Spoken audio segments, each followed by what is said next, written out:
नमस्कार, आप देख रहे हैं जीके क्लासेस और अगला चैप्टर है आपका फांद ली दीवार। पहला प्रश्न है विक्टोरिया टर्मिनल रेलवे स्टेशन कहाँ स्थित है? ये आपका उत्तर मुंबई में। सोलापुर कहाँ स्थित है? उत्तर है मुंबई में। बच्चू खाना प्लेग्राउंड कहाँ है? यह उत्तर आपका मुंबई में। किसानों की, अब जो अगला पाठ है किसानों की कहानी बीज की जुबानी। पहला प्रश्न है वानगाम कहाँ है? उत्तर है गुजरात में। उधियू क्या है? एक प्रकार का पकवान है। पुराने समय में लोग बीज भंडारण कैसे करते थे? उत्तर है कद्दू के तुम्बार में बीज और नीम का पत्ता मिलाकर जमीन में गाड़ देते थे, जिससे बीज सुरक्षित रहता था। नीम पत्ता मिला देने से बीज में कीड़ा नहीं लगता था। अगला पाठ है किसके जंगल। किसके जंगल में पहला प्रश्न है कुड़ुक क्या है? तो झारखंड का आदिवासी लोगों का समुदाय है कुड़ुक।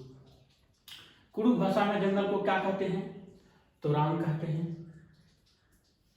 1-3 जमीन का क्या अर्थ है?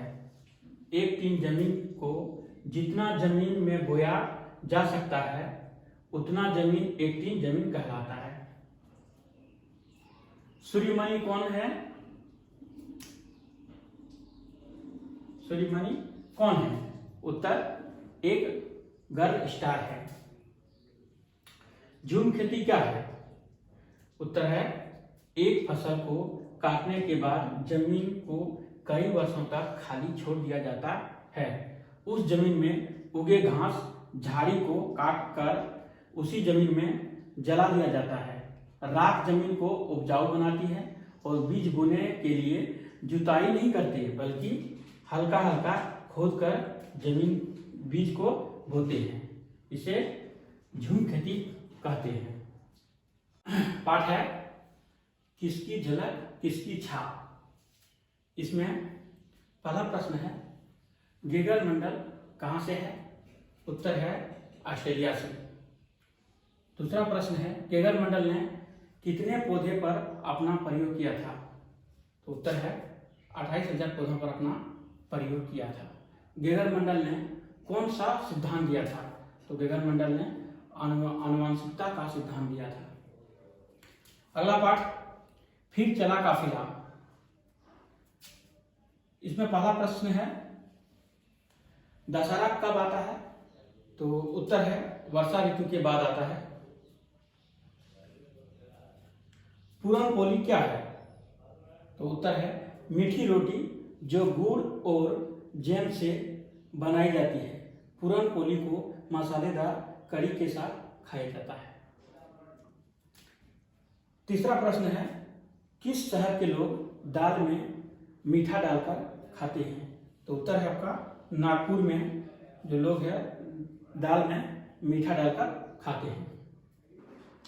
अब ये फसल के बारे में है रबी फसल, खरीफ फसल, नकदी फसल और जायद फसल। इसमें पहले रबी फसल के बारे में जानते हैं। इसकी बुआई अक्टूबर नवंबर में होती है और कटाई इसका मार्च और अप्रैल के में होता है। फसल सरसों, जौ, गेहूं, चना, राई, आलू, मटर रबी फसल का उदाहरण है। खरीफ फसल इसकी बुआई जून जुलाई में और कटाई नवंबर दिसंबर में होता है। फसल अरहर, गन्ना, धान, मक्का, ज्वार, बाजरा, तिलहन आदि है। नकदी फसल के अंतर में कपास, गन्ना, जूट, तंबाकू। जायद की फसल इसकी बुआई मई जून में होती है और कटाई जुलाई अगस्त में। इसका फसल तरबूज, खीरा, ककड़ी, राई, उड़द आदि है। आज आपका ईवीएस का क्लास 5 समाप्त हो चुका है। अब पढ़ेंगे राष्ट्रीय उद्यान एवं वन्य जीव अभयारण्य के बारे में। तो भारत में कुल राष्ट्रीय उद्यानों की संख्या कितनी है? 110। भारत में कुल राष्ट्रीय जीव अभयारण्यों की संख्या कितनी है? 514। असम राज्य में कौन सा जीव अभयारण्य है? मानस वन्य जीव अभयारण्य, काजीरंगा वन्य जीव अभयारण्य, गर्म पानी वन्य जीव अभयारण्य और सोनाई वन्य जीव अभयारण्य, ये असम में है। अगला राज्य है उत्तर प्रदेश। उत्तर प्रदेश में दुधवा राष्ट्रीय उद्यान और चंद्रप्रभा वन्य जीव विहार है। अगला राज्य है उत्तराखंड। उत्तराखंड में राजाजी राष्ट्रीय उद्यान, दूसरा है जिम कॉर्बेट राष्ट्रीय उद्यान, तीसरा है नंदा देवी राष्ट्रीय उद्यान, चौथा है गोविंद पशु विहार और पांचवा है गंगोत्री नेशनल पार्क। ये सब उत्तराखंड में है। अगला राज्य के बारे में चलते हैं जम्मू कश्मीर। जम्मू कश्मीर में सलीम अली राष्ट्रीय उद्यान, किश्तवाड़ा राष्ट्रीय उद्यान और दक्षिग्राम अभयारण्य जम्मू कश्मीर में स्थित है। अगला राज्य है राजस्थान।